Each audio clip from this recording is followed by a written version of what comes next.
Okay, welcome to the Rocket Launcher podcast. This is episode 81, late night edition, or well, I guess it'll be exactly the same when everybody gets this because it's going to go out the same time. We're recording a different time though. I am your host, Supreme King. Join with me as always is my co-host. His name is. It's your guy Omazes. How's everything, man? How you doing? How's it? Man, I've been playing Digimon Survive and the game got me stressed. Got you stressed. The I've been story- playing like, it's a good Persona. story. It's woo. Yeah, I'm in there. So let me address first before getting anything. So last week I had a technical difficulty that prevented me from doing this, and on top of that, I mean, the world was taken by storm by a game we're going to get into in a second. And I started to make a solo vid on that, but I thought maybe I could just get it all out here, because a lot of times I don't want to make videos when everybody's doing the same video now. That makes sense. And because it was a little too trendy for me. I was just like, I care, but I don't care that much. But yeah, I had technical difficulties last week. I'm going to talk about Palworld, obviously. The biggest craze to hit the internet over a week. And what's funny about it is I remember I think this happened with Maneater a couple years back too, where I thought I was the only one who was going to like this game and know about it. And like Maneater didn't really blow up that much, but it had a little bit of an audience at the last minute. Where Palworld, on the other hand, where I thought I would have been the only one who paid attention to this, it looks like the whole world is jumping on this like crazy. And what a difference like 2 weeks would make. Because I remember distinctively saying on the last episode that it was going to be a game that hit Game Pass, but the bigger game is supposed to be Like a Dragon Infinite Wealth that was also hitting Game Pass at the same time. But Palworld is the bigger of the two, and that might seem controversial to a lot of people, but the facts are here. I knew Palworld would blow up because of like, it's not like it was a surprise. Like, hey, guess what we're releasing? Like, this game has been in the like works for a while, and it seems like they just kind of took all of the like, it was like the minor, like popular Twitch stream element type of games. Mm-hmm. And just kind of shoved them all into one. So Yeah. I'm not surprised it took off. Like, I'm not surprised at all. Like I said, this was one of the games that originally when it was first announced, I was excited for. Now that I know more about it, I'm a little less excited. But it's nothing against the game. It's just not my style. Mainly the crafting and survival elements. I'm not a big fan of survival games myself.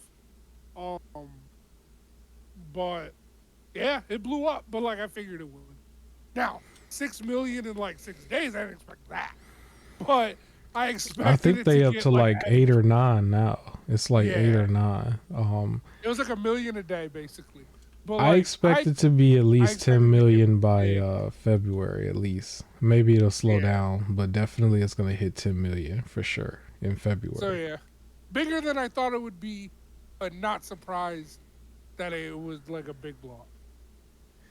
I was a little surprised that it was crossing these kind of numbers, because I think it's gonna be kind of funny to talk about it, because some of the things that I would have to say out loud, I never thought I would say out loud about this game, but they were saying that they were comparing its debut to Cyberpunk and Elden Ring from these few years in the past, and it's just such a crazy thing to say out loud, because I remember the hype of Cyberpunk followed by the immediate disappointment of how it was launched, but they still made their sales anyway. And I mean, you can argue it's just now redeeming itself for some people. Some people don't forgive it, but other people have with the Phantom DLC. But Elden Ring was hitting on all cylinders from the get-go. It came out, if it had a hiccup here and there, it was addressed, but the game was solid from day one, and it had a huge player base from day one. To put Power World in that category. I can't take that serious. It's so crazy to say that out loud. Cause I didn't never really I view Power World as like a meme type game that Yeah, would have caught on a little bit, but it would have been like somewhat trendy. Like it's you could still argue it's trendy, but it's I like think a also part of the issue is the fact that even when it was like first mentioned, it was pretty much just purely labeled as Pokemon with guns. So I think that's what partly contributed to like that meme thought of it, right? Where there's a lot of monster catching games and everything, but because this one was labeled as the Pokemon with, it just kind of blew up faster. Like if you really think about it, like Persona is also a very similar to the Pokemon concept, right? You get your different personas. They all have like a status class that has like a strength over a different status, but weakness over another status. And you have like certain moves and they can level up. Like it is still monster catching, but I think this one felt more like a meme because of the label it was. yeah. Every time I heard the Pokemon with guns, like I don't think anybody's ever said this, but I feel like I just feel obligated to say this at least one time in this entire recording, and that's simply put some respect on Digimon's name, please. Because whenever I hear that, I'm like, this clearly was done when I was in like elementary school. Like, Oh yeah. like Digimon, that's Digimon, if anything. Like, I could name a whole bunch of them that have guns, cannons, rockets, and all this other stuff. Like, Yeah, one of what my was carrier favorite. mod Yeah, evolution? Gardevoir. Pokemon in general or Nintendo or whoever was not happy with that type of marketing, and it was marketed like that by the people. It wasn't really so much Power World. That was another thing. So like when Power World like first started showing stuff, right? It just showed that big electric looking one, like the little Yeah, fuzz bear. And then like the person had a gun. They never said Pokemon with a gun. They just had their here's our monster, here's this yeah. person with a gun, and everybody was like, oh sweet, it's Pokemon with a gun. And then it just blew up. So again, it's like that weird surprise that it blew up, but like it felt like because of that. Now, also, I think part of it blowing up is bandwagon culture, which I mean, for a video game, I guess there's nothing too wrong with it. But like the idea that it's like like well, the Dark Souls games like they were big, but like Elden Ring completely blew up just because streamers were playing it, and then everybody else jumped in, right? And I then I do feel think like the with Power streamers World 2, definitely was streamers adding. played it and Yeah, everybody else jumped in because they're like, what is this game everyone's talking about? Then you got your like Pokemon loyalists who want to try and prove that it's a ripoff of Pokemon, so they're gonna like get it to like try and be like, look, this is the same, this is bad, this is bad. And then you got your people who want to put Pokemon in their place, so it's like they want to pay like buy every single competitor that they think is a competitor to Pokemon just to try and stick it to Pokemon as well. But I do think Twitch streaming helped. that to me was kind of funny. I saw this one meme or something where it was just like, I don't even care that much. I just want to see Nintendo suffer or something like that. Right. There's a whole group of people like that because there's that degenerate group of people coming from, I think, like you can label them like the Steam Deck supporters, the ones who just like really like have a hatred towards Nintendo and Nintendo products. And I could see them definitely jumping behind this. Um, Which is crazy to me because like if it's just not for you, it's not for you. That's okay. Like I don't like I still don't understand like the absolute hate. It's always weird to me when like let's face it, Nintendo is primarily targeted towards kids, right? but Nintendo deserves some Yeah, hate. so Not but like however, I the do. death It's weird to threats is me when, crazy coming from the Nintendo crowd though. But but it's weird to me. I guess it's weird to me when there is something that is technically like targeted towards kids, and then people get mad that it's targeted towards kids. Sometimes, where it's like that's a little weird to me because it's like you have all the alternatives. It's okay if this one is not for you, right? Uh, Now there's of course Nintendo has other reasons to get some heat and like all this other stuff around it too. I'm not saying every game on there is specifically for kids, but there is like the cardboard like racetrack stuff that wasn't Mm-hmm. targeted towards 30-year-olds, right? Like that's not Mm-hmm. for 30-year-olds to like, hey, go buy some cardboard and play with it That and thing like was a build it. That lot too, wasn't. though. I think it was like Yeah, $100 or something. it was But expensive for some cardboard, but it wasn't targeted towards adult, right? Like, so it's just sometimes weird to me with some of the hate that Nintendo gets, where it's just like I I, want to watch them burn because they're childish. nah, for Yeah. me, like if whenever I criticize, because I do criticize, it's more the business practices for me. It's Oh, if I ever absolutely. took That's a what I shot at meant by Nintendo, yeah. it was for that. It was for things like how they handle their like how they present their products and like do things like the Nintendo 64 and Sega Genesis controller that was out recently, um where you had to only be on their online in order to be able to purchase it. Like they didn't have it already and available for everybody immediately. You had to have like the online expansion pack, and then each controller was like $50 each. And it was like there has been plenty of like PC equivalent with like ready made like Switch USB dongles where you could just play them, you know, like the unofficial Nintendo ones that's like $30 or something. But theirs was 50. A lot of their ports at one point was like full price, and I didn't appreciate Oh that. yeah, no. They're not completely innocent. Trust me on that. The takedowns It's and just, all of that, like yeah, that, yeah. those are just Oh yeah, examples. Yeah. no, they're not Funny enough, completely innocent. because they did issue a takedown for a popular streamer, I guess, who showed off like a mod where he put a Ash in the game, and I Ash and Pikachu. believe Yep. yeah, Pikachu, of course. A couple other people, I think I heard Misty. I didn't actually get a chance to see that. I saw some screenshots that some of like the news sources were saying, and I guess Nintendo took that part down immediately. There's been a lot of talk from a lot of channels and stuff where people was like, do they got a case and all this back and forth. I don't believe they have a case at all, because I think if they did, it would have went down as quickly as that Last of Us clone did, where it didn't Yeah, even get a day.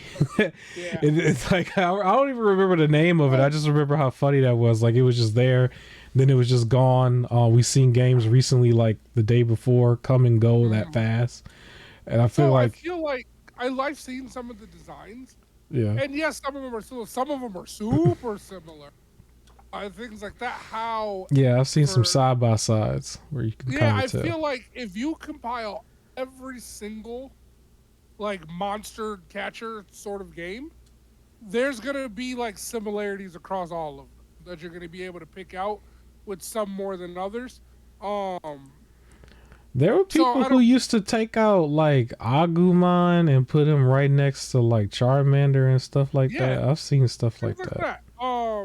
So like So you'll see that, and then I don't know. Somebody's even showed that some of the early Pokemon designs were very similar to what's that game called? The Dragon Quest, right? Like some of their creatures and yeah, everything. people was So rattling some feathers with that. I yeah, saw that. It was kind of shocking to see it, because I really kind of forgot, so because there's one, because the game that they showed was like 10 years prior to yeah. the first But Pokemon. even So though it's like shocking, like how many ways is there to draw a bat in the like 90s, right? Like that was what they were showing. It was like, look, Gold Bat is a fat bat, and this one's a fat bat. And it's like, well, yeah, because there's only like with polygons and things like that, like how it needs to render in yeah. that mode. Like there's only so many ways you can draw a fat circle, like for a fat bat. Like I don't, eh, like I don't know. I just feel like if it changes enough, it's fine. For Palworld, though, I was paying attention to their official page, and it was like kind of crazy how they would release that like that graphic where it was just like at first they'll say something like, here's another patch and here's some bug fixes here and there, and then they'll just be like, oh, here's another million that was sold.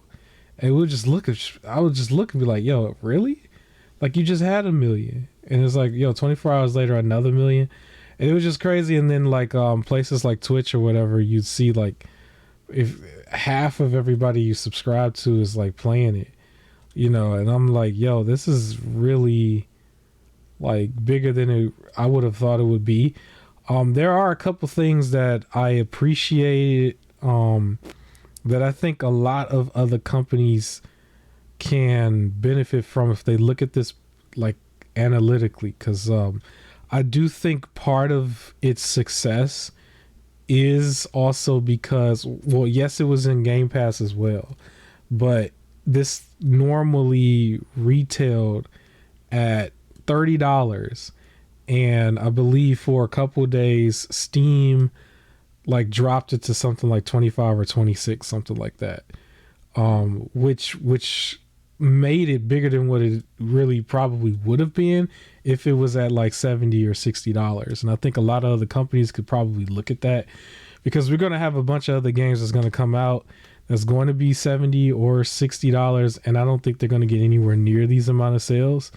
But if they come out with their game in that $40 range, $30 range, and that might seem low, but it's like, but then that's where you get these kind of numbers. I think that maybe it won't get as many as Palworld that quickly, but if you get it out there at this price point, you might see that, you know, over the course of that year.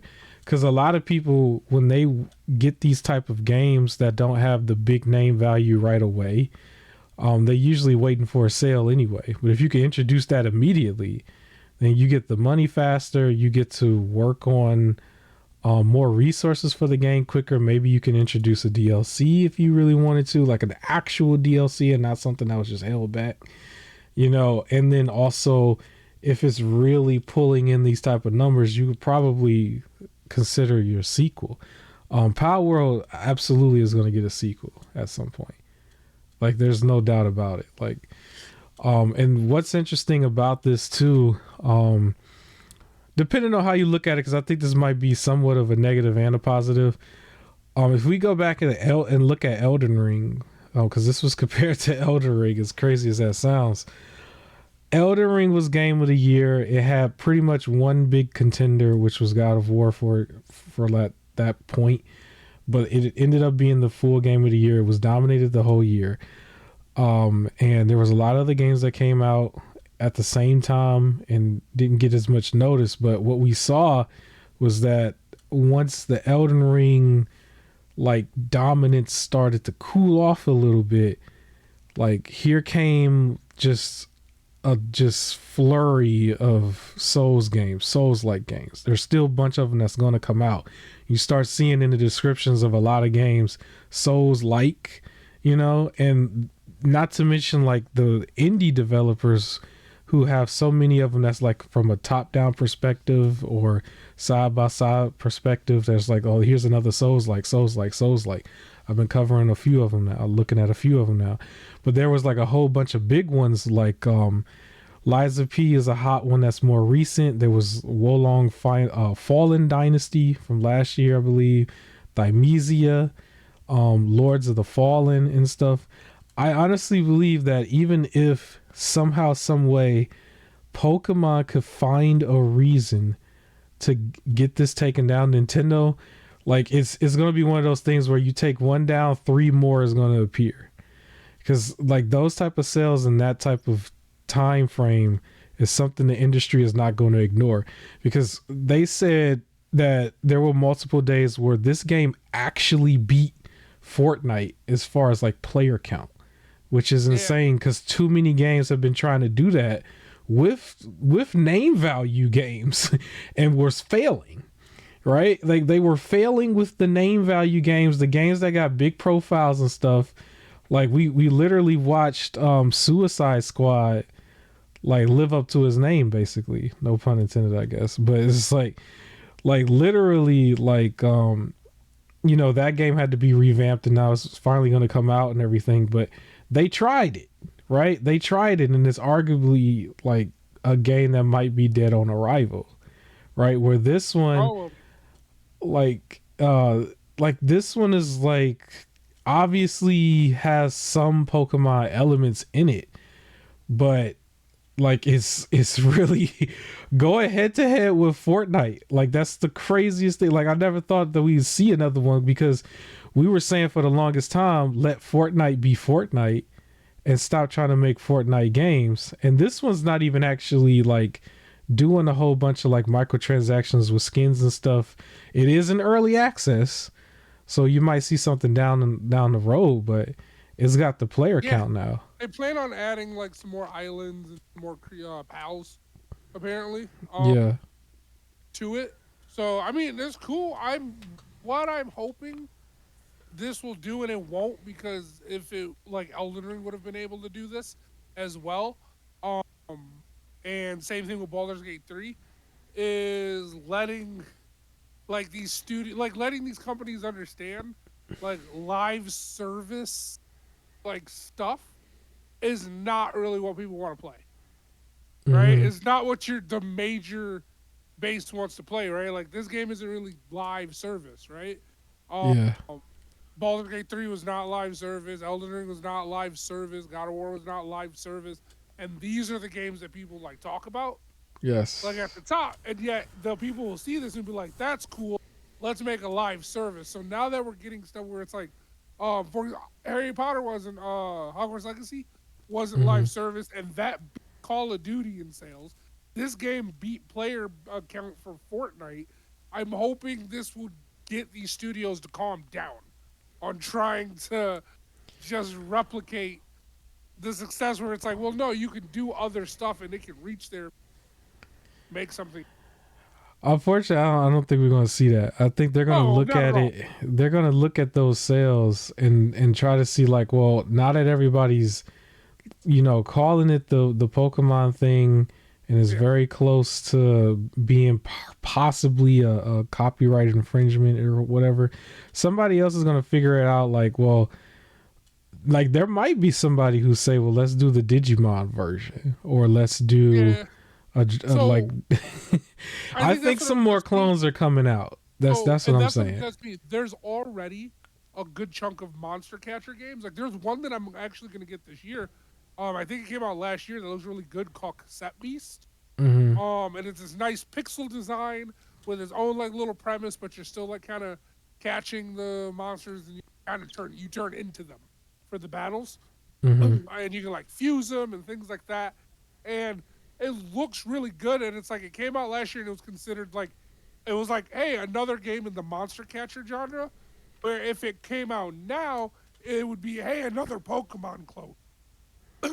Hmm. And that's what I don't want, because there's gonna be Pokemon clones popping up, and there's gonna be like Palworld clones popping up, and then there's gonna be legit monster catcher games that are now just gonna get lumped into the clone category, where the only cloning thing about it is that it has monsters that you catch, which is not a unique premise, right? Pokemon doesn't own that premise of like game, but that's what they're all going to be called now, unfortunately. And Yeah, almost I in a could. similar way, where like even though Dark Souls did it best, they don't own difficult boss, right? Like Hmm. they don't own that concept to where it's like if you're going to use it, you better pay them because it's copyrighted. Yet now everything is just classified as Souls or a clone. Um, and I think that's going to be kind of unfortunate. Yeah, it'll be called that. And I know Nintendo is probably seething. They probably are, because it's one of those things where like they don't like when their intellectual property is either copied or like somehow like threatened in a way. But Um that's their fault. They yeah. released a broken game. They were like, Legends Arceus was okay, but it didn't do the sales that they wanted. And then Scarlet and Violet were bad, like technically. Like that's your own fault that like the competition did better. Yeah, I Like think that's another part of the discussion, cuz I knew the Power thing was probably going to run a little bit longer, but like there's an elephant in the room here when it comes to the people who bought this, because I can imagine this is a big player base of Pokemon fans here as well. There's got to be at least half of these millions of people that have played Pokemon, because I've seen some comments here and there where they were calling it stale. They were saying things like, this is a breath of fresh air. I'm not, just like before, I'm not treated like a child with this. I could do like play this type of game and do like a little bit more of an adult theme thing. There was that mod back in the day. I say back in the day, it was probably like 4 years ago or something, where somebody did make a mod or a game where they actually was using guns in first person, I think, to shoot the actual Pokemon. They took that down, which they probably should have. They probably should have. I mean, also it was just kind of directly using their. Yeah, stuff. It was using their stuff. I don't look like, I've seen some of the headlines and stuff where people were doing that for their videos and stuff, talking about how it's a clone, but I mean, it's not turn-based, right? It's fully 3D where you fight. Like, some of the most hilarious boss battle kind of things I've seen, because in the beginning you don't actually get guns, you got your like bow and arrow and bat. And I remember somebody like threw out their PAL, and the PAL's like going to work attacking the monster that they want to either like take down or capture. And they like flank it on the side and run up on it and smack it in the head with a bat. And I was just like, yo, that's not what I'm used to seeing. Usually, like, it's turn-based, everybody in order, in line, and they're all waiting their turn and standing there. It's like, no, my man's rolled up on him with a bat and just went right upside his head. And I just thought it was hilarious. But I mean, they have a full, like meter. If it's like a bigger PAL or whatever, they have the full health bar as if it was a boss battle, and you fight through it. If you get them, you get them. If you don't, you don't. You got to do it again. You respawn. And I don't think that type of gameplay is the same as Pokemon. But the closest they have to that again is like Legends Arceus. Yeah. Where it is open world, and then like things will just attack you, and you said you can send out your Pokemon to like fight, but it does also go back to turn based as well. Yeah. To a degree, so like there's that element, but I also like, it's also weird to me too. It's just like, I don't mind, like I don't need Pokemon to change that much. That doesn't mean I don't want competitors out there to do something different.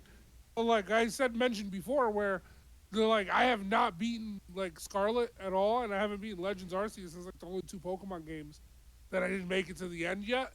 And it's just that I think it's the open world aspect of it, where it's like I never feel like I'm accomplishing the right amount, or like I'm doing the right thing in the right order. So I don't necessarily need Pokemon for me to change too much. I need it to just be good and work and everything, and that's where the last game messed up. Now, it is weird to call it a clone, because like Palworld has all of the survival stuff as well, the crafting, the farming, and everything like that. So it feels sometimes weird to just call it Pokemon Gun, because it is really its own thing. It is a monster catcher game, and I do feel like it is unfairly labeled as Pokemon Guns. At this point, it's still early on, but it is in the category of its own thing. Like at one point, there's some hardcore fans of the type of genre where they would consider Digimon to be like right there with them, where the general public will be like, what is Digimon, right? I think Palworld may officially be like at least in number 3. Like it's there. It like we have to acknowledge it at this point. Even though it seemed crazy to say that, because it's very early on, but I think it's his own thing that will probably grow.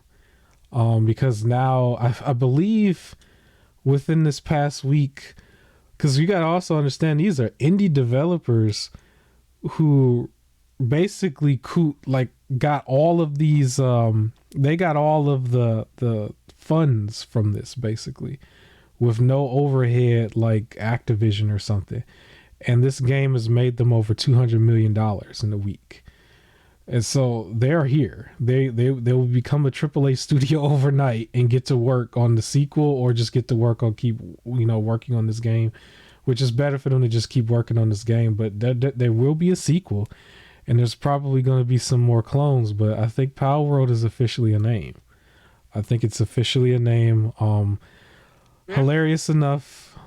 Like I said before, Like a Dragon Infinite Wealth for Game Pass at least was supposed to be the bigger game. It's not the only thing that just released. We also just got Tekken 8, and you would have thought that those two, especially Tekken 8, would have the bigger buzz right now, but it technically doesn't.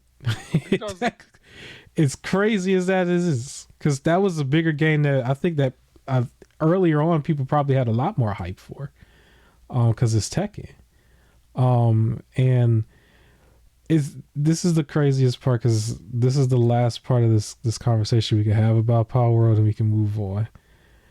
And it's so crazy to have to say this out loud, but we because a part of me looks at this the same way I looked at Stray for a second, but I guess I have to go there. I can't say it. All right, I'm gonna say it. For 2024, we gotta go there. Is Palworld a Game of the Year contender? Is it the first of the 6? I think it won January. It won it. Yeah. I don't know if it's gonna be Game of the Year, but it's got to be in the category. It has to. Because it's not only just 8 million people playing it and it took over, but at least 6 out of those 8 million are also thoroughly enjoying it, right? It's not like everybody's just hate playing it. There's people thoroughly enjoying this game, so it's a good game. So, yeah, I don't see why not. Yeah, that's insane for something to come out and then all of a sudden get to that status point. But I think it will possibly be. Like I said, it wasn't a stealth release. This thing has been in the works for years. I think it's fair. Yeah, usually, because if we look at the roster from last year, though, they just give it to all the names. It wasn't so much anything there that was new. Stuff was getting snubbed. This one, I think, I don't think it's going to be ignored. There's no controversy. Well, the Pokemon thing is the controversy, but it doesn't have nothing to do with woke stuff. Even though I've seen some articles go there, I'm like, yo, this game probably made it. Because people will go in there just to make up something just to talk about, and then at the same time, there's the Pokemon thing. And I honestly thought that Nintendo's statement was kind of weak, in my opinion. They could have went a little bit harder than that. If this was a threat to you, mention their name and actually go there. Don't say games that were released in January 2024. That was kind of weak to me. It was no, give me some backbone. Don't do that. You show way more, authority, over just a random person. For a random person, yeah, you out here with your chest out with a random person, where with this you came real timid.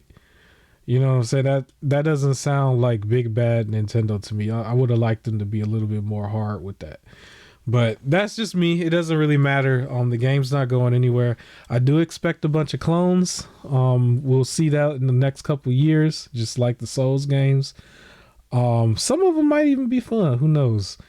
I expect a sequel from this, and I do expect this to be possibly one of the 6. It will be an early on thing that maybe people will just add on. It definitely will be in one of those categories of breakout game of the year, or what was one of the categories where they said, I think, best ongoing or something? Maybe it might be in one of those categories for sure.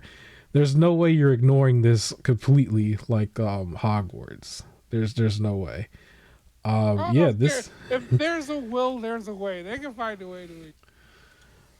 But yeah, this is a name. It is what it is.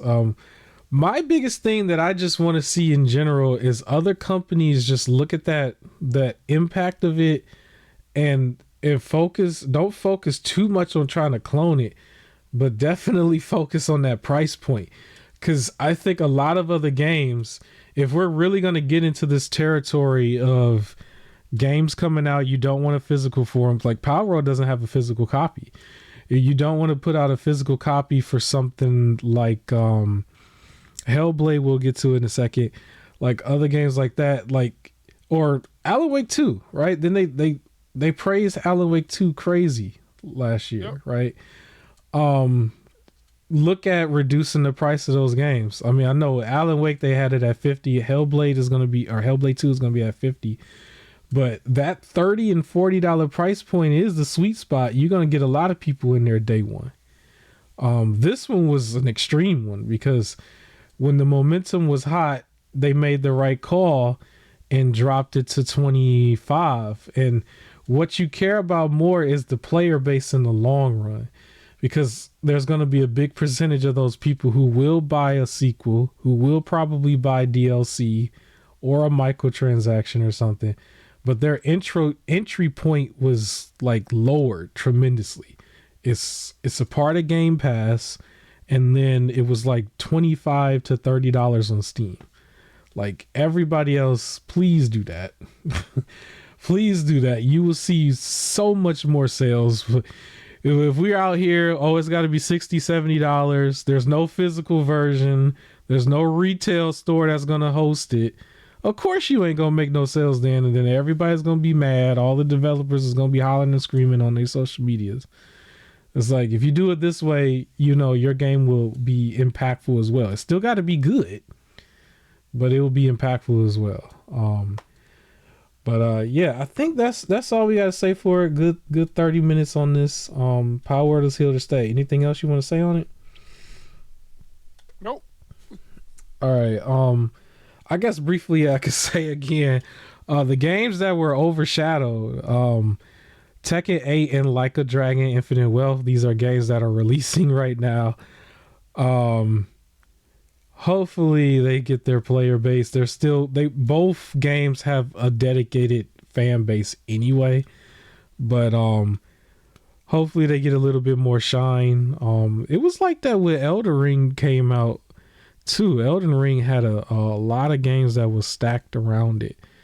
And like Dying Light 2, I believe, Horizon Forbidden West, Sifu, and like a couple other ones, and they still has people playing, but Elden Ring just soared past them, and Palworld kind of is doing the same. But yeah, man, we can move forward. I think real quick, because some of this is sort of related to Xbox, I could probably address some of the Xbox stuff.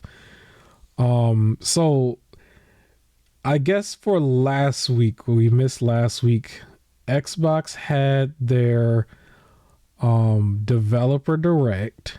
In general, it was pretty much what I was expecting, but I will say, as weird as it might seem, like, because it was a developer direct, I do think they could have benefited more from just showing more of the games and less of the people. Because at one point, once they started, it's gonna sound bad saying it, but once they got to the point where they was getting people on there that didn't speak English, they kind of lost me a little bit, because it was one of them games. I believe Aura History Untold. Like I think it was like the third or fourth game that they showed. They kind of lost me a little bit. I'm gonna be honest, because somebody didn't speak English and they just had them on there for a while, and I was just like, all right, I guess. They started off with Avowed. Avowed was pretty cool. It looked like a modern day, what Elder Scrolls 6 would probably be somewhat similar to, although they had like the dude bust out a whole revolver at one point, but it looked cool enough with the magic and all of that stuff. I think a lot of people who's into that type of game is definitely going to jump on it. Better version of Greedfall, because I think that was the main Greedfall thing. It was like your fantasy sort of like setting, but then they just had guns. Yeah. And they were doing the magic stuff and everything and spells, and from the way the combat and stuff looked, it looked a lot like what some of like Skyrim and stuff was, but it looked, a lot more up to date without mods. It's like that's how it's supposed to look. The game that I was looking forward to, Hellblade 2. This was the one game that actually had a release date. Everything else was like summer 2024, fall 2024. Well, this one was May 21st, 2024. And it is still similar to the first game. I don't know if that really was rattling some people's feathers, I guess. I don't know. But I think they're expecting this game to be a lot longer than the first game. But I think they were mentioning it's going to be around the same size. So the game may be considered short to people, but to me it's a horror game at the same time, so it probably should be. Yeah Unless so you keep switching up how like the horror is. Like I don't know, it's just like when I always think about like for some horrors like jump scares, it's kind of one of your major ones, and yeah. I feel like 15 hours of jump scares is not good. Like it's Yeah, I don't know how much further you could have went with this, because at the same time, this girl constantly has people whispering in her ear, or she constantly has voices in her head and everything.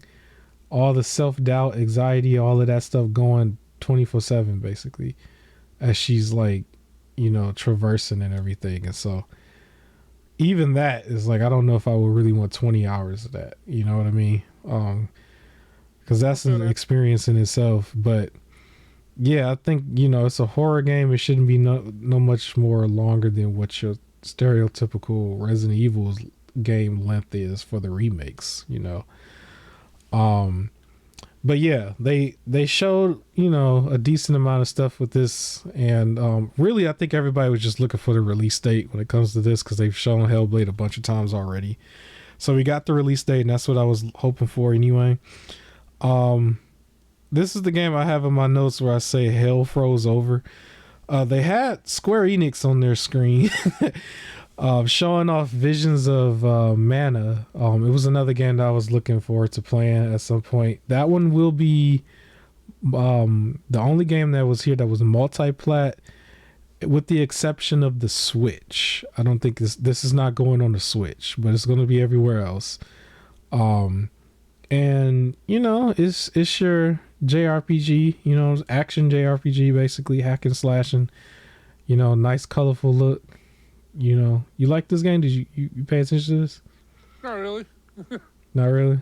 I mean, it's Square Enix. Hopefully, I think Square Enix's biggest, like, they probably have more attention going towards the Final Fantasy, but here's another one, I guess. So yeah, fully multi-plat except the Switch. Aura History Untold. This was the game that kind of looks like a PC. It's a PC looking game where it's like top-down strategy, war-ish type thing. Point and click, and I didn't really want to like play this. It's like the only one I don't want to play really. But yeah, I think it was Square Enix game, actually, Visions of Mana, where they had the people on there that was not speaking English. I think it was that one. I don't think it was Aura, but like they kind of messed me up at that point. This was the low point for me, because I was just like, I don't really care, I guess. Maybe that sounds bad, but I'm sorry. And then they followed it up with an interesting game that was announced, or at least unofficially announced through like a lot of leaks and stuff and court documents before, but it made it official. Indiana Jones and the Great Circle. Interesting enough, they captured the essence of it. It looked just like, Harrison Ford is his name, I guess. From way back then. Like, they captured his face from back then, which is it's creepy how technology is. It's like, all right. But yeah, I didn't know they were going to do that. I thought they were just going to like kind of like only just make a generic face person, maybe like how Tomb Raider was, in a way, where it's just like, here's the girl.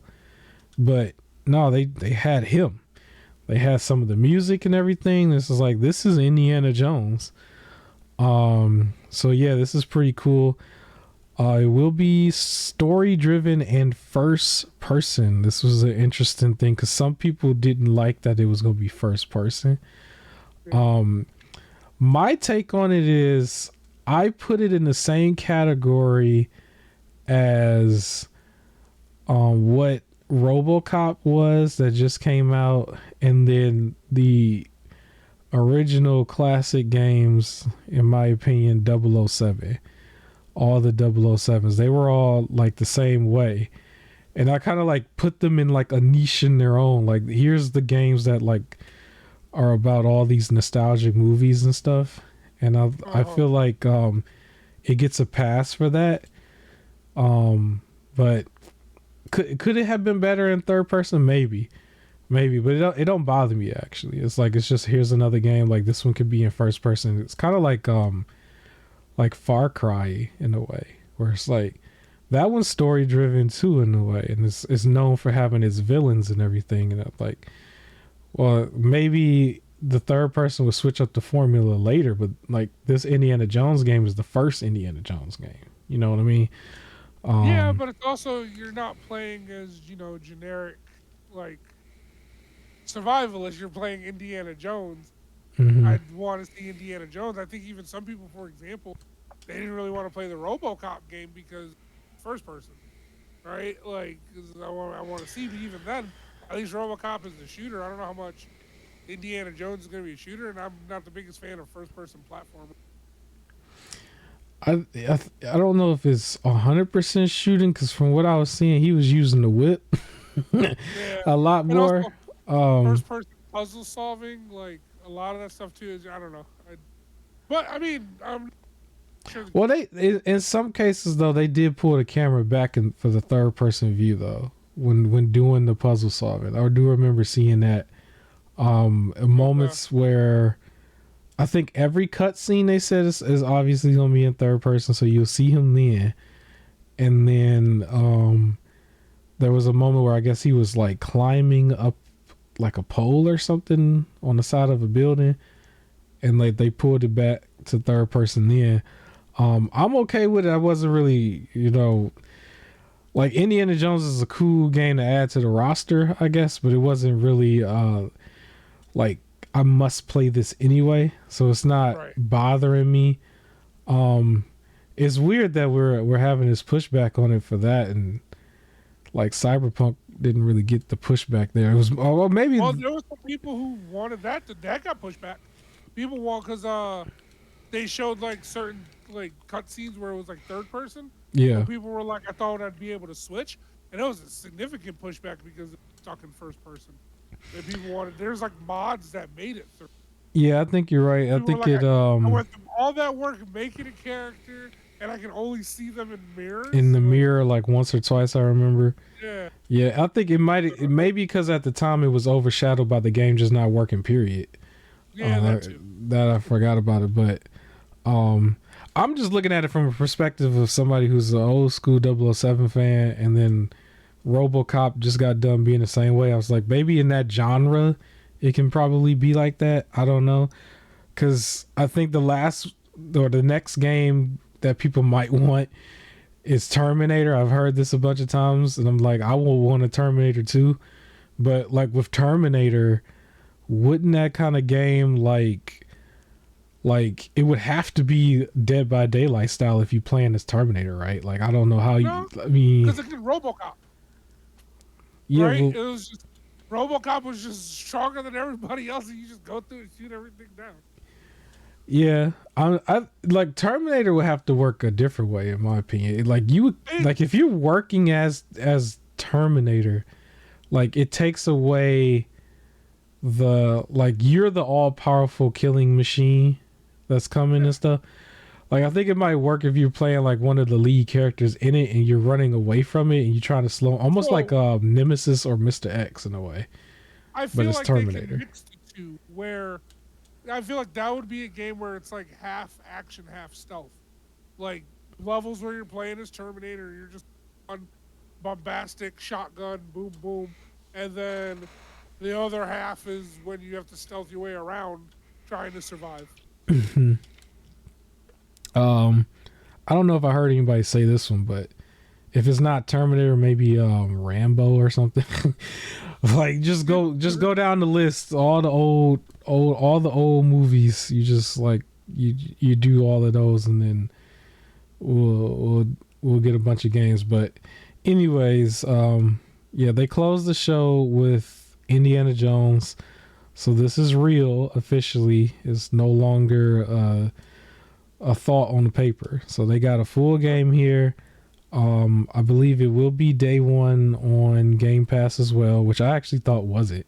I thought this one would only be available at first by just purchasing it. But no, they said it's going to be day one on Game Pass. So I thought that was pretty cool. As a show, though, I was giving this basically a 6.5. I didn't really think... I feel bad for like downplaying the talking, because technically that's what it was supposed to be. But it's like when people was hyped, like, I want to see an Xbox show. Like, they're licking, I just want to see the games, you know? But it was a developers direct, so we were supposed to have like, you know, some of that in there. It just seemed like it was more of it this year than last year. Last year's was a little bit different because there was the Shadow Drop. The Shadow Drop really made it a big deal of Hi-Fi Rush. This year, I thought it wouldn't have made sense because the Palworld was coming out the very next day, and then look what Palworld became, right? So, yeah, 6.5. I don't know. What do you give this? What do you give this? I didn't watch the show, so You didn't watch the show?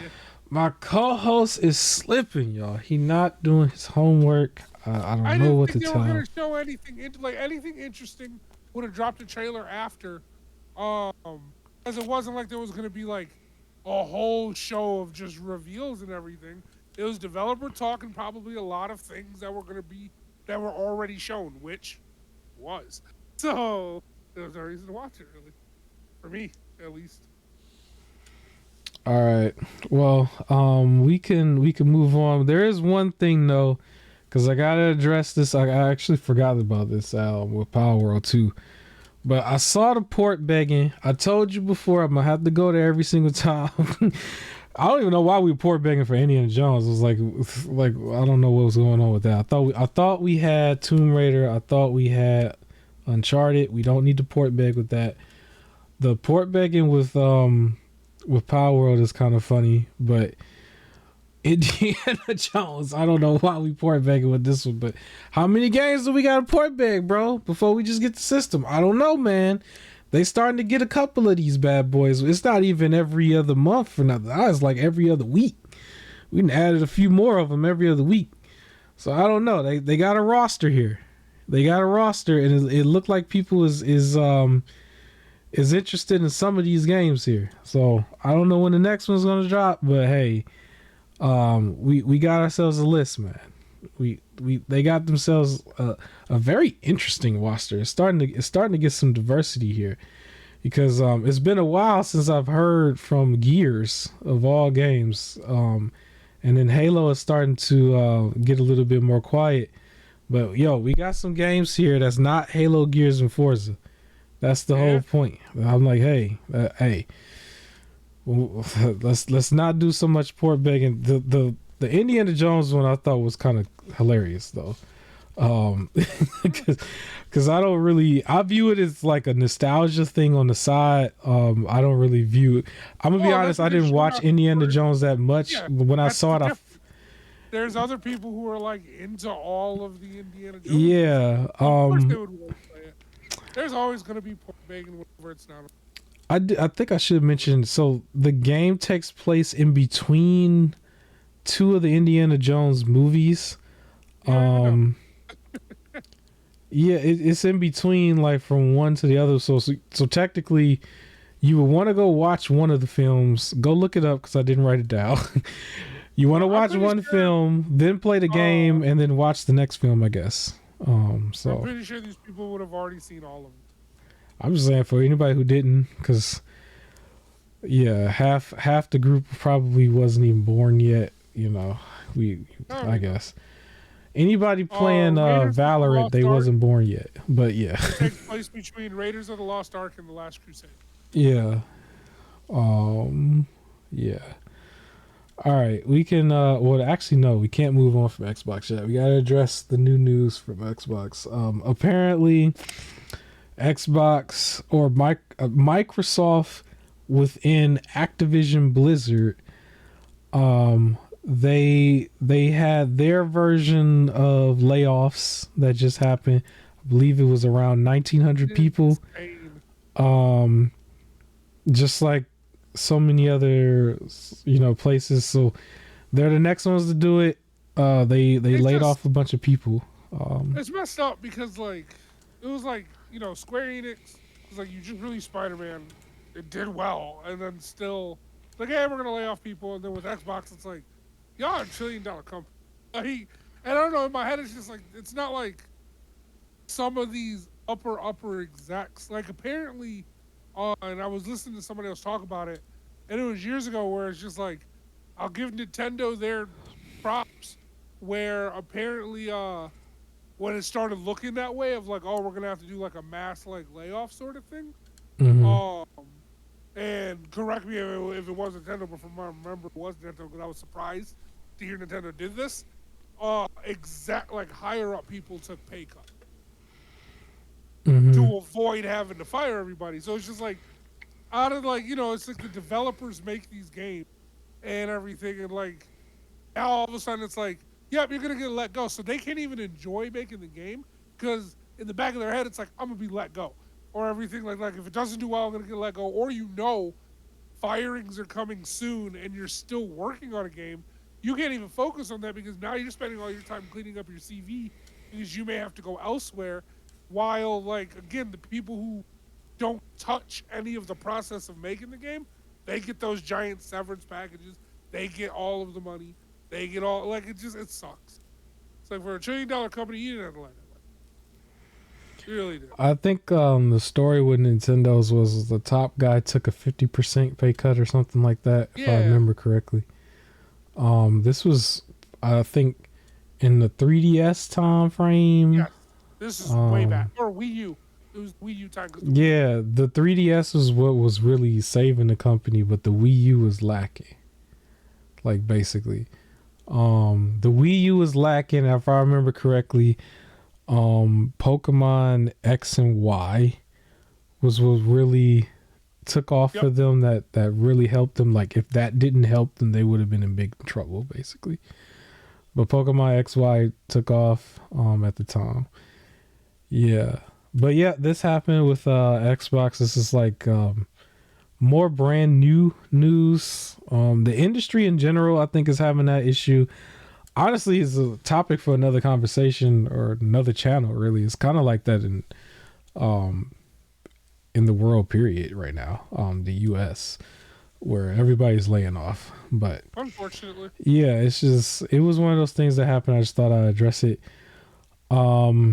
I guess we are at a halfway point, or at least I will hopefully go a little bit quicker. But yeah, let's just go ahead and do this real quick. Typically towards the halfway point, I would basically talk about what I always call the unofficial sponsor, which is Epic Games, where I just put people on to the free games that they can download every week. Sometimes it's multiple times a week, and then in the holiday season it's like literally every day. But Epic Games, the games for this week as of this recording from now until February 1st is a game called, I believe, Infinite Factor. Which looked like it could have been like a puzzle type game. I didn't look too much into it, but yeah, you can go under Epic Store, and in a section where it has free games, that's where you find this one. It's free until the 1st, and then from the 1st to the 8th, it's a game called Doors Paradox. That is also free. Again, you don't need to have any credit card information or payment information on your profile. You just need to create a profile. You use the same gamer tag as you do on any other platform.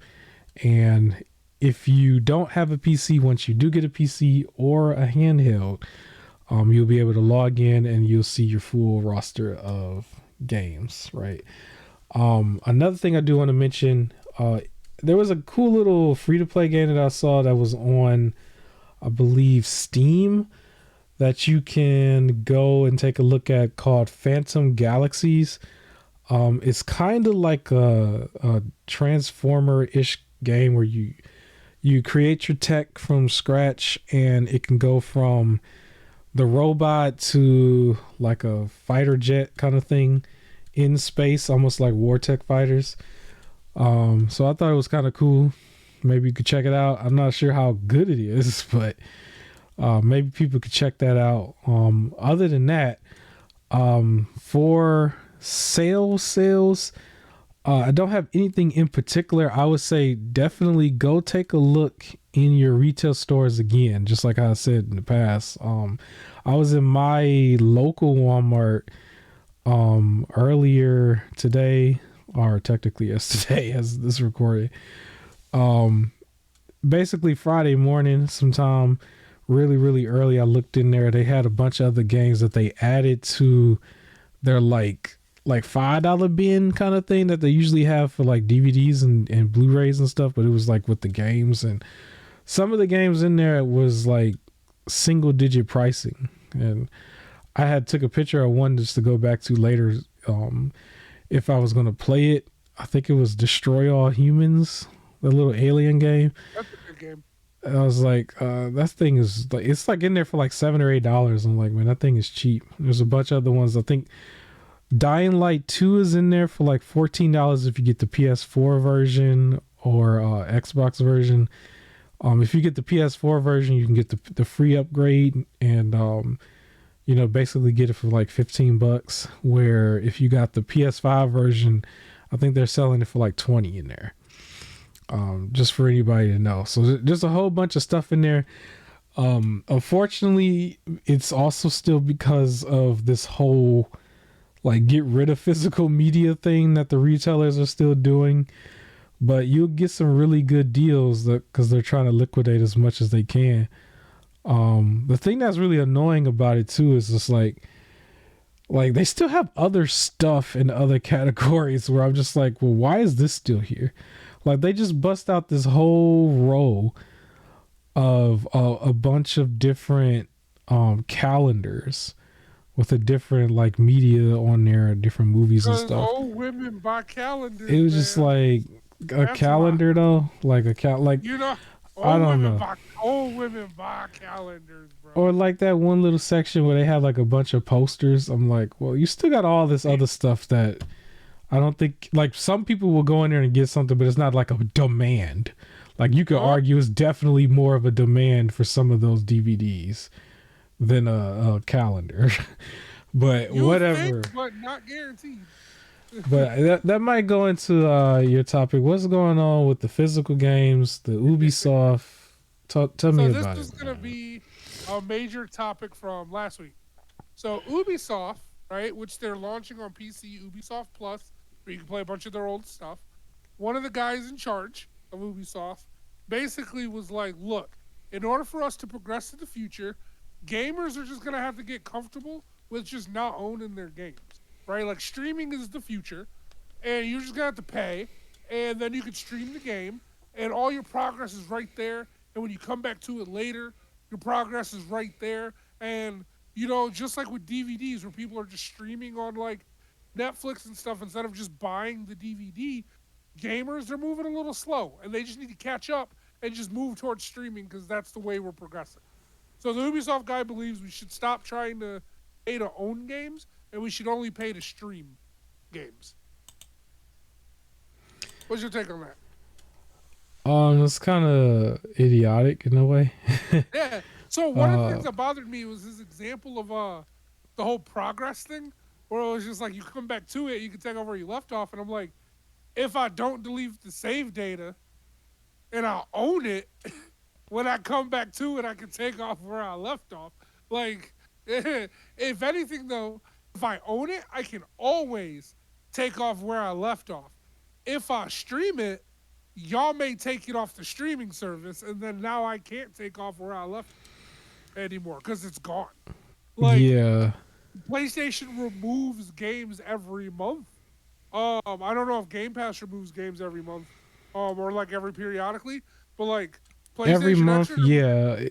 Certain games, so a lot of games usually have you have like a year basically to play. So like every month there's stuff leaving, certain stuff. So it's just like, okay, like, well, there goes that, right? Like, if it's gone from streaming and I don't own it, I Mm-hmm. can't play it until you put it back or until I go buy it, Right. right?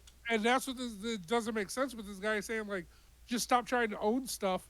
And people are like, if I'm paying for it, I should own it. And there's already an issue with the digital ownership thing where they can just try and remove it and say you don't own it anymore, right? But, like, also, what will end up becoming an issue, which Larian Studios, so of course, the For the Gamers, Baldur's Gate 3 people, they're not happy with this comment at all.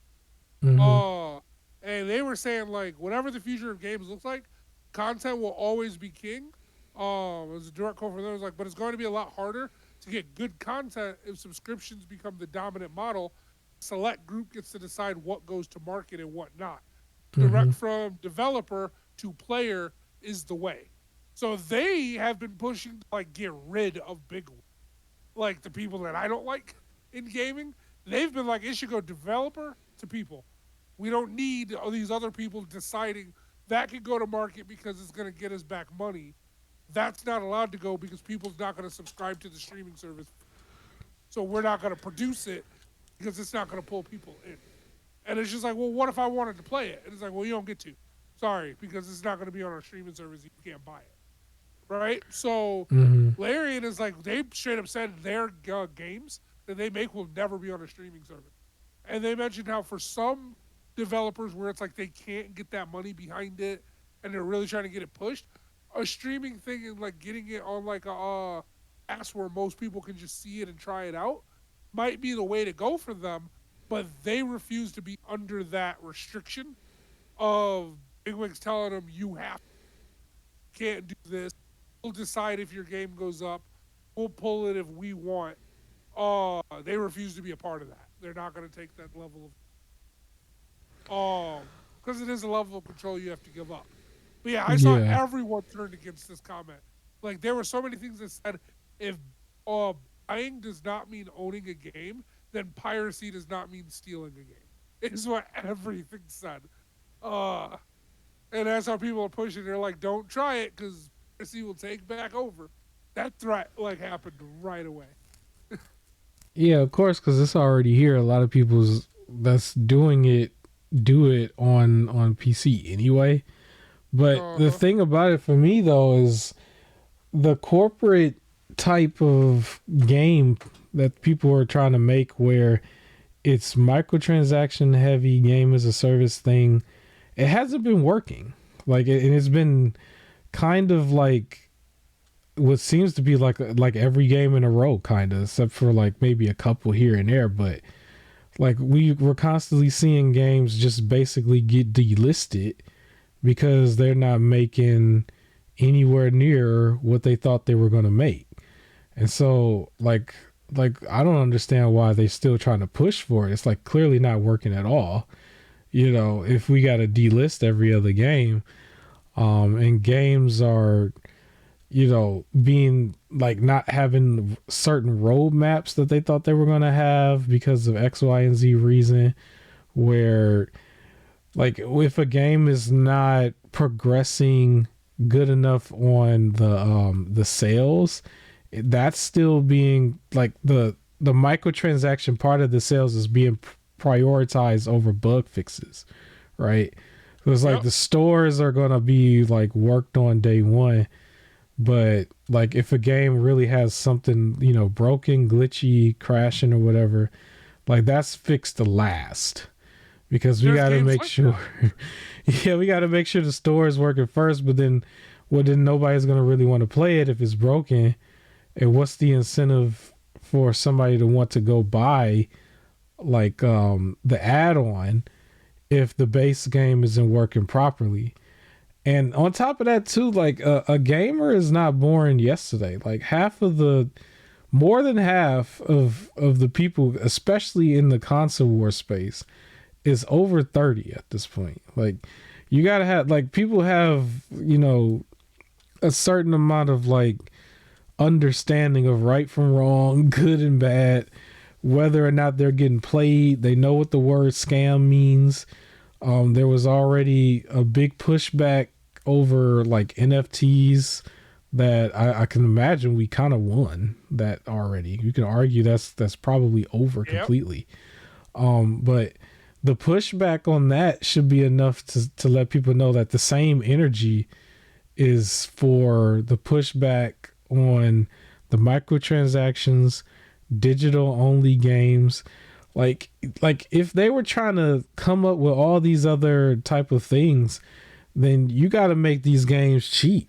Like you can't do all of that and then expect it to be like $70 digital, and then it's still not complete. There's still stuff going on with it. It's like, just like what I was saying earlier on, they need to adapt that model of having these games come out at the $25, $30 or $40 price point, because they're doing too much outside of just the game coming out. You know, a lot of the other companies, it's like it's got way too much going on, where, you know, you're not even in ownership of this game and stuff. Is like, well, don't make it expensive.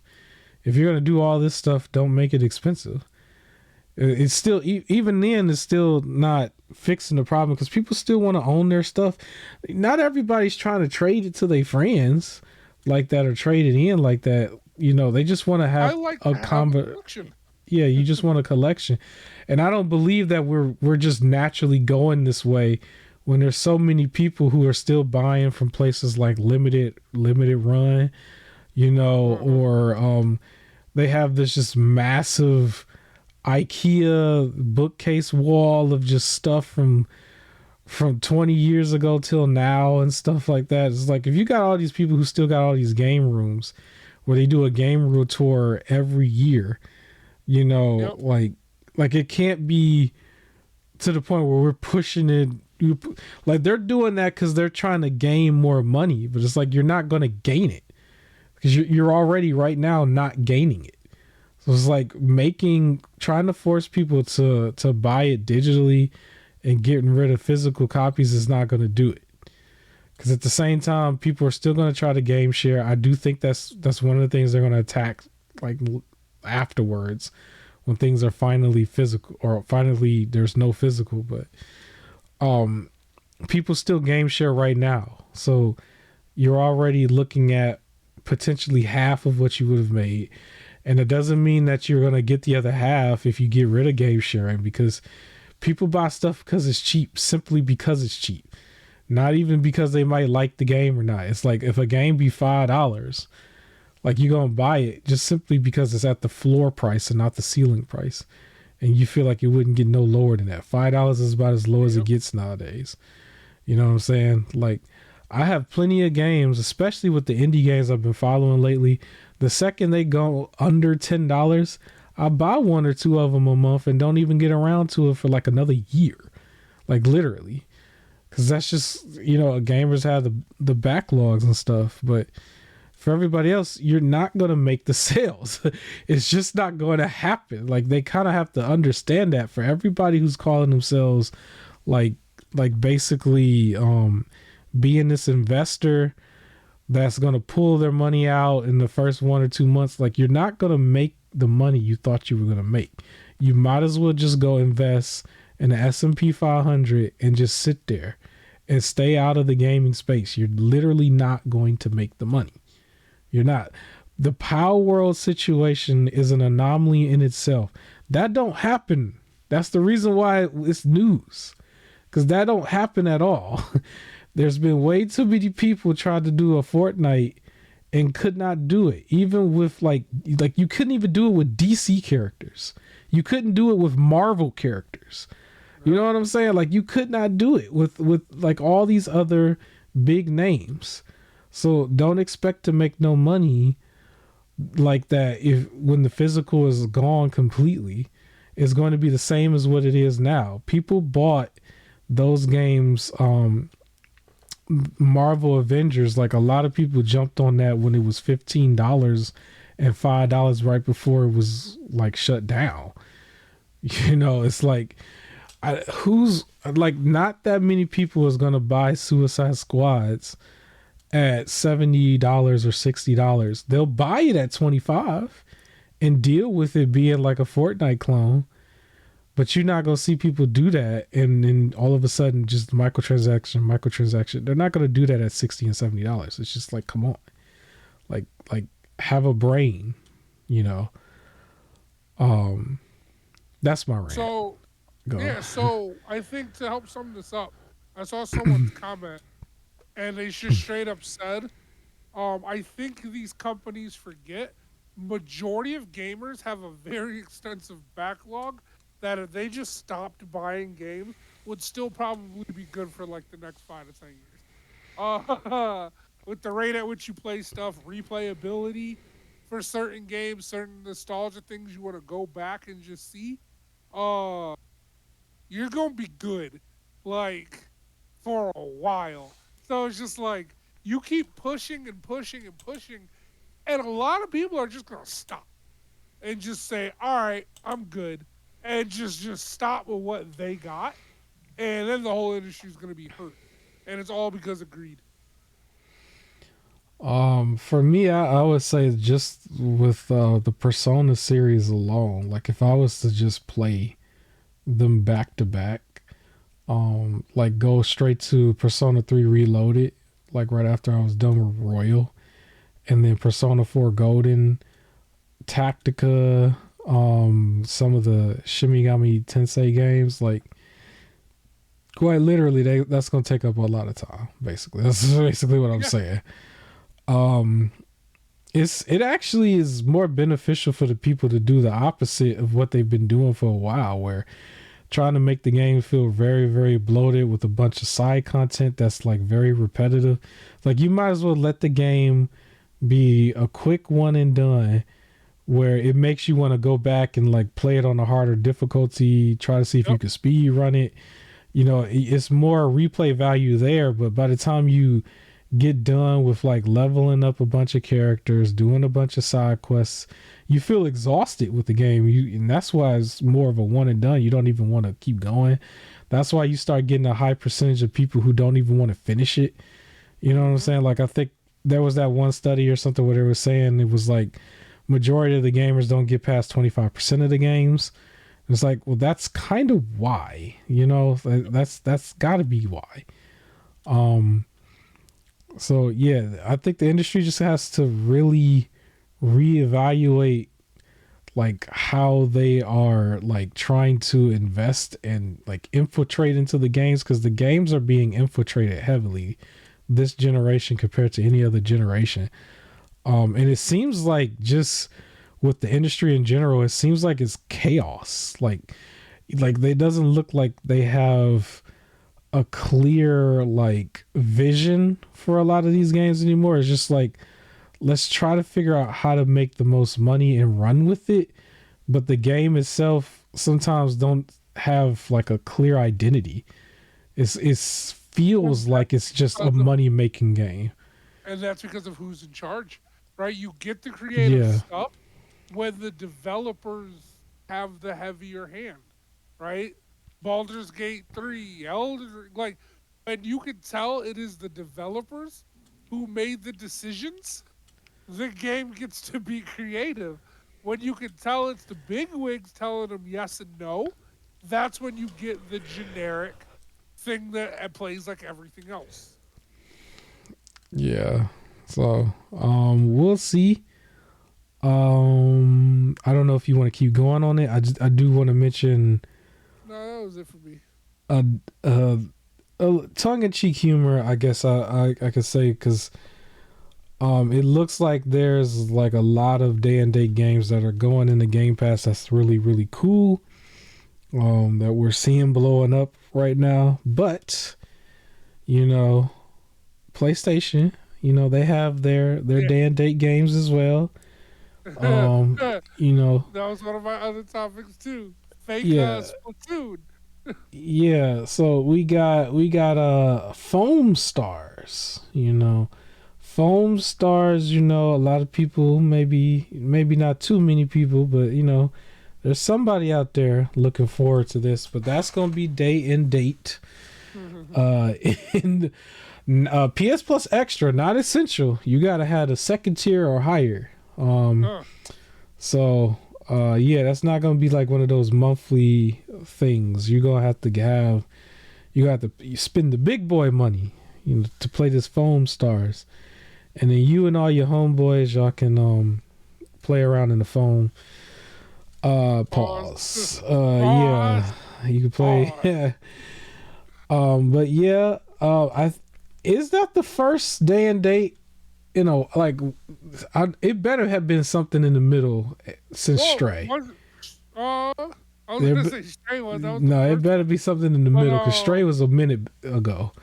Like they're gonna have to do something because they don't got enough day and dates. They need some more day and dates, honestly. But at least shout out to Square Enix. Playing the field. They're not being Meet Your anti-consumer, Maker, huh? that game Meet Your Maker. Probably. That I game remember. that was Yeah. one. Teardown was another one. Um, They gotta right get some away. bigger names. That's more. It's got to be a little bit bigger more one. frequent. That's all. That's what I'd say. It's got to be. Maybe it's not every month, but it got to be a little bit more frequent. Yeah, I agree. On that side for that tier. But yeah, Foam Stars is one of them, at least. So Square Enix, showing their face on both platforms. They're not discriminating anymore. They're getting their money everywhere. I appreciate it. Real quick, this doesn't have to be a real topic at all. I just want to say, because I forgot to mention it. I was going to mention it in the Epic Games part. But one of the indie games that I kind of hyped up in one of the videos really quickly, probably in like 60 seconds. It was called The Crown of Wu. It looked like an indie developer game that mimics a little bit of Black Myth Wukong just in character design and stuff. Like that's how it looked. But Okay. when it came out, it's a different story. Oh no. It actually so the textures do load in, but from the gameplays that I was seeing, it takes about a little over a couple minutes for the textures to load in. So in the beginning, it looked straight up like a PS2 game. It was kind of crazy. Oh no. It was very very King Kong ish. It was supposed to be like a more platformer based Black Myth Wukong with some combat here and there. And I thought it was very, very cool. It was on one of the videos that I believe got, a few thousand views and stuff. So I put it on. I was like, yo, this is going to be a cool game and everything. And it kind of came out and it's not looking too hot. So I'm not boycotting it. It's still on my wish list. I'm just saying maybe people might want to hold off and give this thing about 6 months or something. If you were interested, just so they can work the kinks out of it. We already know how games are when they are brand new anyway. It's a lot of stuff they got to work on. So that's one of them. I didn't want to steer people wrong because it's kind of very, very quiet anyway. Like the King Kong one was like, this is the worst game of the year kind of thing because it already had a name and it was more of a tongue-in-cheek thing. I don't think anybody was really trying to buy that anyway. But this is probably going to get ignored because it's more of an indie title anyway. And then by the time people figure out this game and try this game, they'll probably fix it anyway. But for the one or two people out there that was very, very consistent with my content, thank you, by the way. But yeah, you might want to hold off on the Crown of Wu. So yeah, I just wanted to mention that. All right. I have a real topic, I guess, because we were talking about Pokemon suing, and I meant to mention this after. As a quick thing, Take-Two Interactive, your Rockstar parent company, wanted to sue Remedy, your Alan Wake company, because they made a new logo with a fancy R that was like reflective, so it was like 3 reflective R's, and Take-Two Interactive, their Rockstar logo is an R with a star, and they were like, no, we own the letter. So Yeah, I they thought were that like, was goofy. apparently they like went up to him like it was like one person in the office. The way they Rockstar tried to make it sound was basically there was Hmm. one person in the office going, "Hey, that logo I think looks like ours." And then they went to go address it, and then somebody looked and was like, "No, it doesn't." And they were like, "All right, never mind." Like that was it, and they were like, "It was blown out of proportion. Nothing came of it." Like it doesn't like where everyone else made it sound like it went to court. Apparently, it was just one person was just like, "It looks like this." Like nah, and they were like, "Oh, never mind." And then they like dropped it. Yeah. That's how that works. I just thought it was goofy in the beginning because I'm like, it didn't look the same to me at all. Like one It of them did. was quite literally yellow and black, and then Yeah, the other one was yeah. just like black and white. What was like yeah, black and white with Um, a bunch of digital reflective, and the other one was just a standard R with a star. yeah, it was. There wasn't even a star on the other one. Yeah, it was pretty goofy. I do want to mention because I'm looking at my paper, I kind of missed another thing that's supposed to go with PlayStation News. It could be mentioned real quick. The game Until Dawn was getting a film. They're gonna turn that into a film, but also it's the next PlayStation game apparently that is going to get a remaster for PS5 and I believe PC. You if you had this on PS4, expect to probably pay for like a PS5 upgrade at some point. And then the PC version, you just buy the PC version. But actually, I think this is more of a rumor. I don't know if this is confirmed yet, but it sounded like this was supposed to be announced in the next couple weeks. Until Okay. Dawn, yeah. So I don't think I think I would play the version that that I already have because I'm pretty sure this is one of those point and click horror movie kind of I games. I wouldn't don't call it. know. It's not point and click, but it's Like very you click similar. the answer or something, like you choose No, between. it's very similar to Detroit Become Human or Heavy Rain, Yeah, where you yeah, like you control, you check things out, um, you do make decisions and things like that. But it's not point and click. You have to actually like fight a lot of quick time events and things like that. And then if you fail, the story keeps going regardless. So you can have everyone live, you can have everyone die, and every combination in between. yeah. So yeah, so that's happening. And then I have non-gaming topics. I don't think is that everything gaming has been talked about, right? That's all taken care of. The Yeah. next one can go right real quick. This is like completely nerd-ish stuff. I've mentioned this in the past, but I thought maybe I could just get this out of my system now because apparently, so non-gaming related for everybody. Thank you so much. If you're gonna keep listening to me, thank you. This is just more nerd culture stuff. This is regarding Power Rangers, basically. I shared a whole bunch of stuff in the Discord if you want to look at any of it, but apparently the Kara Curry combined Megazord came out, but it only came out overseas. It didn't come out here yet. They're still pushing it back, I guess. So this is the $439.99 Megazord that finally came out. I did see some vids on it.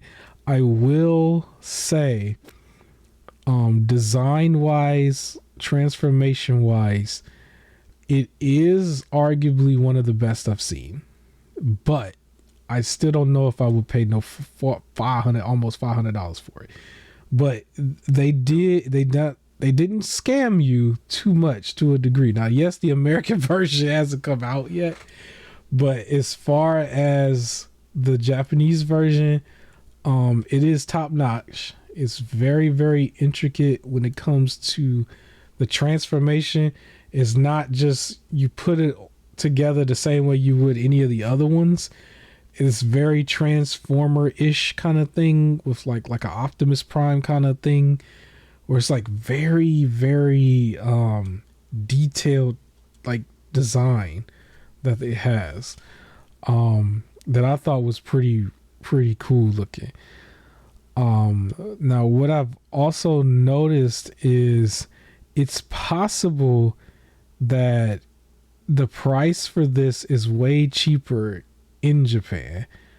If you, I don't know who's actually going to be going on a trip, but if you were going on a trip, you might want to come back with one of these things, because that's probably going to be how you would get it in the $200 range, probably. Because I think the reason its price was so high was because of importing, and that might be why it keeps getting pushed back from what I was seeing. Because their version has a whole nother name too. Like, maybe we will have to translate some Japanese stuff in order to see that, because I didn't actually translate it yet. I might report back with news on what their price is over there, and then what the price is to import, and see if that's what makes the price go up. But if anybody is somehow, some way on, like they have a plan to go over there, you definitely will want to pick it up then, because you probably get it for a much cheaper price.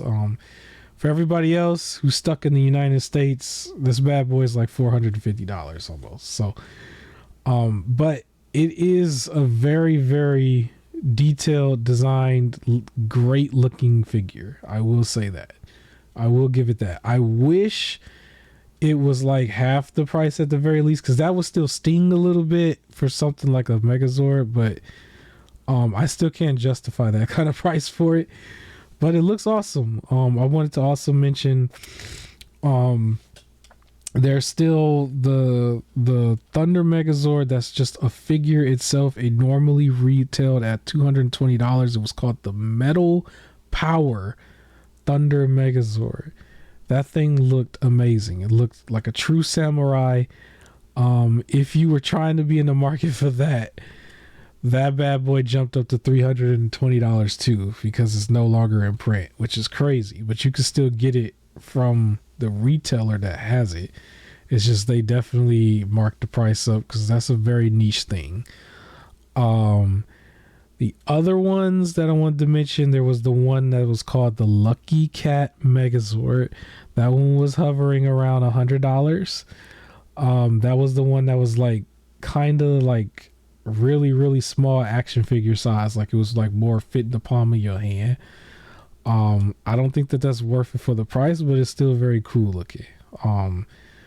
Like I said, all this stuff is on the Discord for you if you want to see it, what I'm talking about. But for everybody else, yeah, the Lucky Cat Megazord is another one to look out for if you just wanted some stylized like versions of the Megazords. The last one I think I wanted to mention, Super Mini Pla Thunder Megazord. That one is more of like a Gundam Wing-ish set. And what I mean by that is you got to literally put it together all the way, like with all the stickers and everything. And then afterwards it can transform and everything. That one is also more action figure size. And it was around the $100 mark as well. But when you put it together, it would look exactly like a regular Thunder Megazord. I think all of those look really cool. The star of the show obviously was the $400 one. That one just way too much out of my price range still. And I believe the American like retailer that sells it was still showing as sold out. The issue that I had was that every month they kept pushing back their release date. This was supposed to come out back in August, and we're in January of the next year. It says on the website that it's supposed to be out, but it's not. It's only out overseas, so I'm thinking it's an import thing. And because it's very niche, they I don't know what's happening with it, but I'm gonna follow up with it, because I want to see how long it takes for it to hit the American streets.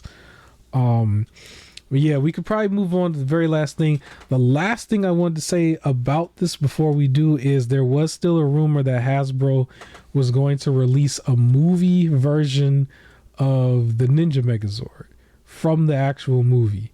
I don't know when it's going to happen, if it will happen. And their schedule for their releases is all over the place, and it usually takes years sometime anyway for you to get your hands on it. But that was another one that I'm kind of interested in if they do, basically. Any words on this before we just go on to the wrestling stuff? No, I think it'll be cool that they make the Ninja Zord, but I'm ready to move on. All right, last thing we can make this quick too, but it's kind of some crazy stuff. Crazy stuff happening in wrestling. Big wrestling fan over here. I guess they're gonna have a Royal Rumble tomorrow. So but the day before this comes out. yeah, and then I guess before we even address, is Brock Lesnar in it or not? Like from what I was seeing, everybody's like he might not be in it. Then they say, oh, he's scheduled, and I'm like, I don't know. But so she described it as a big former wrestler who also made it in the UFC. So you have two options: Brock Lesnar or Jack Swagger, and or I guess CM Punk. Some of the girls might, or they might have. Well, they had to have been wrestling first, and then UFC. So you have Brock Lesnar, Jack Swagger. He was the other way. So Brock Lesnar, Jack Swagger, CM Punk, but I think only one of them you can consider successful in both. So. Well, yeah. The biggest news is probably going to be about Vince. We're going to get to him in a second. I just wanted to mention real quick because this was kind of a big story for me in a way because it was one of my favorite wrestlers. Kazuchika Okada was announced that he was leaving New Japan Pro Wrestling. Almost everybody and their mama thought that he was going to just be in WWE. And then boom, he just appears in Impact Wrestling. You know what's crazy? I watched that. Like, I didn't see it live, but I was watching like through YouTube clips and everything because he ended up teaming up with the Motor City Machine Guns, and Motor City Machine Guns are my favorite tag team, of all time. They're always like, whenever I list my top 5 tag teams, blah blah blah, they were always number 1, like on my list. And they were one of the main reasons I used to watch TNA. It was to see them and AJ Styles. For a long while, and then the fact, he just came out and teamed with them, and it's like just out of nowhere. And it was like, all right, do you think TNA? I'm loving this. Like, they're back to being TNA. It's not Impact Wrestling anymore. It's TNA. And they're doing their thing, man. It's like, shout out to, they got Nick Nemeth over there. Mustafa Ali, I think, is going to be stopping by. He's been doing a whole world tour gimmick. That suits him, and I think his next stop is TNA. Some of these like news sources though, like it's really starting to expose who really know what they talking about and who don't. Like, because I think last time we spoke, we was talking about like the Xbox rumor with like Hi-Fi Rush, but the same thing could be applied here because almost everybody was saying he's like heavily in talks with WWE. I think almost everybody implied that it was either going to be WWE or AEW. Not one person said he would go to TNA. And he just appears. When you see these type of things, I always take it with a grain of salt because, it's like, rumor has it Matt Riddle's about to be number 30 in the Royal Rumble. You know who made this rumor? Me. Like, it's just like, who? Yeah. Like, anyone can just be like, I heard that there was talks. Rumor had, like, all you got to do is use vague, like, words to be like, this has been sort of, everyone automatically assumes WWE. There's one that was mentioned that I think is plausible, which was AJ Lee being in the Women's Royal Rumble. I would be surprised. Yeah, I thought like that kind of makes sense, but I hadn't heard anything. But I still think that right now, currently, she's in better shape than her husband. No disrespect. Yeah. So, what does kind of suck is, so there's 2 wrestlers who were like big fans of hers. Yeah. And big fans of CM Punk, and that's Roxanne Perez and Cora Jade. And I wouldn't have been surprised if like there was a spot where Roxanne, Cora in the Rumble, and then AJ comes out, right? Like sort of thing. Mm-hmm. Those 3. But Cora tore her ACL. Yeah. So they might do it with Roxanne. Who knows? But the other news I wanted to mention, the Rock Dwayne The Rock Johnson quite literally is the head of the table, Yeah. according to him. But yeah, he's been put in a very high position of board of directors, which is not just WWE. It's also some UFC stuff. Yeah. So, Yep. yeah, quite literally, he's there. He was calling himself that. They took the picture where they had him in the middle. Very odd, to be honest, because I know it makes sense because to a lot of people, like, it's a feel good moment because it's him. Yeah. But I kind of feel like maybe his attention will be more towards his acting career. But I could be wrong. Maybe he might want to transition away from it. Yeah, he might be trying to calm down a bit the acting Yeah. career. And on top of that, it looks like he was about to have a heavy focus for the new US or called UFL now because XFL teamed up with USFL for Yeah. your two ring leagues to combine. So He doing a lot of big things. He is he's solidified himself as like practically the greatest of all time in my opinion because he's now in like so many different avenues in and out of wrestling. And then also MMA. He might be somebody who can scout and bridge back and forth or however, I don't know, but he just gotta stop. He just gotta stop lying about In-N-Out Burger. yeah, silly stuff. And just admit that you ate there before. It's fine. Yeah. And I guess the big news we can address it really briefly. We spent a lot more time on this sometime last year when the dude left, but Vince McMahon, breaking news, I guess he resides today or yesterday or something. But yeah, he was already like the dude probably should just go ahead and retire. Like officially retire. Like he kind of forced WWE under to TKO or UFC's parent company.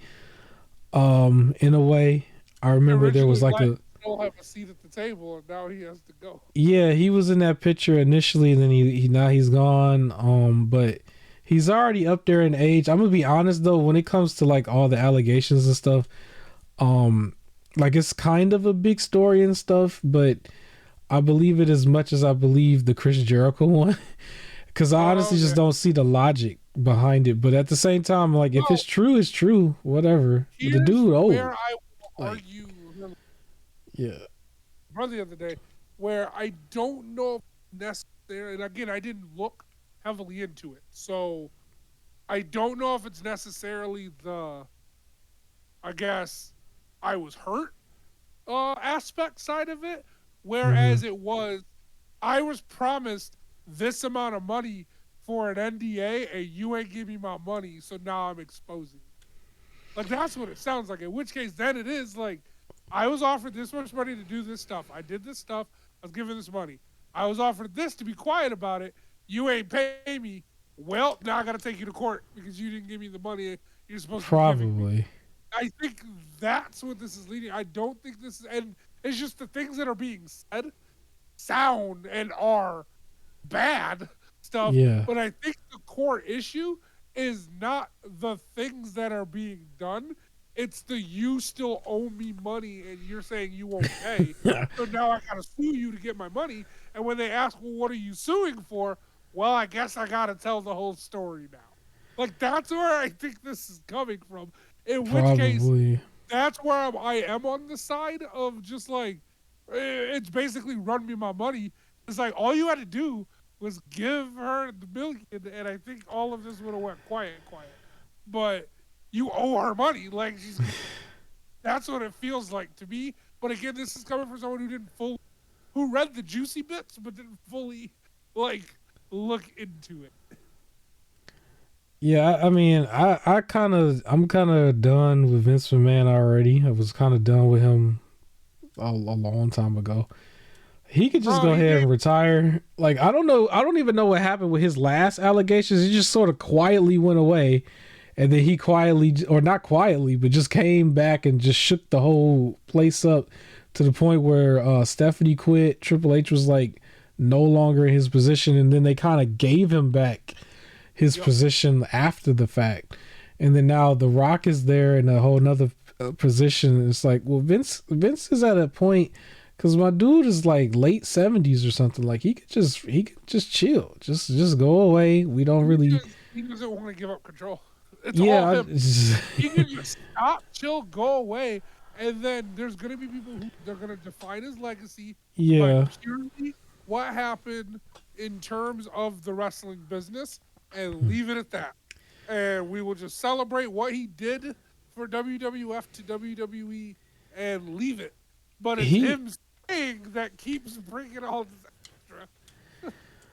I think he backed himself in a corner though, cause like he's not like a like big shareholder kind of guy anymore in this. Like he really doesn't have that type of control to just waltz back in.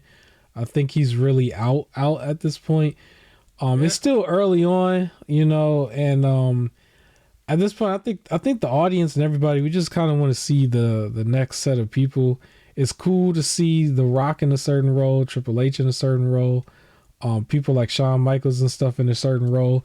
So it's like certain people, it's still a feel good moment for certain people. It's just it's okay for the next generation to take over certain areas, and it's like The Rock is still up in age, and so is Triple H.